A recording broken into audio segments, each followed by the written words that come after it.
Ngayong Martes, darito mga binabantayan natin sa unang balita. Perwisyong brownout sa Western Visayas hatid ni Adrian Prietos ng GMA Regional TV. Day 2 ng tigil pasada, nasa Liwasang Bonifacio sa Maynila si Bam Alegre. Iga, nilatag na natin ang mga unang balita ngayong umaga.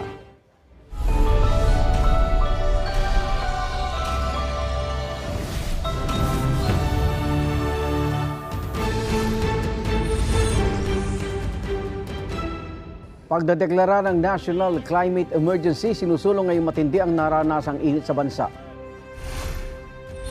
Sunod-sunod na brownout, naranasan sa ilang lugar sa Bacolod City dahil sa mga nasunog na kable at transformer.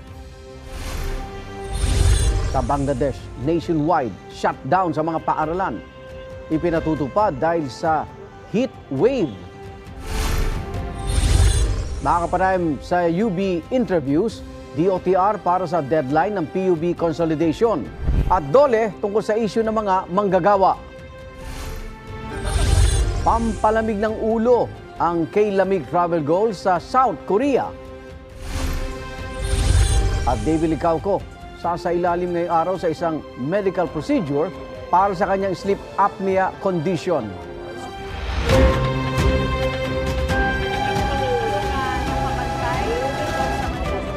Umuulan na naman ho dito.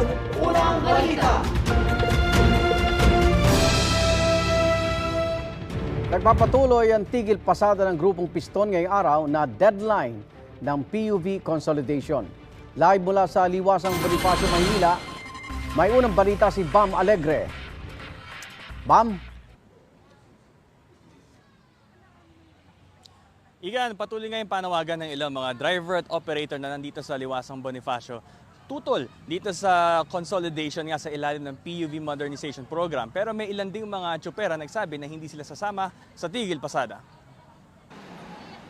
Dito sa Liwasang Bonifacio, nagpalipas na magdamag ang mga jeepney driver na sasama sa tigil pasada ngayong deadline na ng consolidation sa ilalim ng PUV Modernization Program.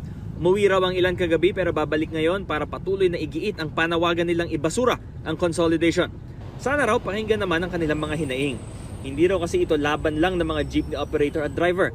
Hindi raw ito usapin ng pagsusuko lang ng kanilang mga prangkisa. Kasama raw sa kanilang ipinaglalaban ang kapakanan ng mga pasahero dahil kung sakaling hindi na mapigilan ng PUV consolidation, siguradong tataas ang pamasahe. Itong katapusan wala na kaming biyahe, kulurum na.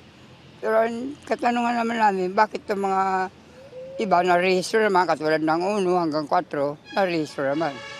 Tapos sabi nila, kulurum na daw kami. Kumpara sa amin, hindi kami mapayag kasi napakarami namin mawala . Sa Monumento Circle sa Caloocan, business as usual ang mga pumapasadang jeep kanina madaling araw. May hanay ng mga jeep na naghihintay ng mga pasahero sa palibot ng rotonda. Karamihan sa mga pumapasadang jeepney driver hindi sumali sa kilos protesta katulad ni Rolando Cayabyab. Hindi po kami kasali din kasi nasa co-op po kami. Nauunawaan naman ni Marvin Tulagan kung bakit kailangan magprotesta ng ilan nilang kasamahan. Hindi man siya sumali, nakikisimpatya raw siya. Kailangan lang daw niyang unahin ang pamilya at kabuhayan niya. Karapatan din nila yun di yung nasa loobin nila, di gusto nilang sabihin, di sabihin nila. Kaya sir, anong naging pananaw niyo doon sir? Wala. Yung dati pa rin, yung basta may biyahe.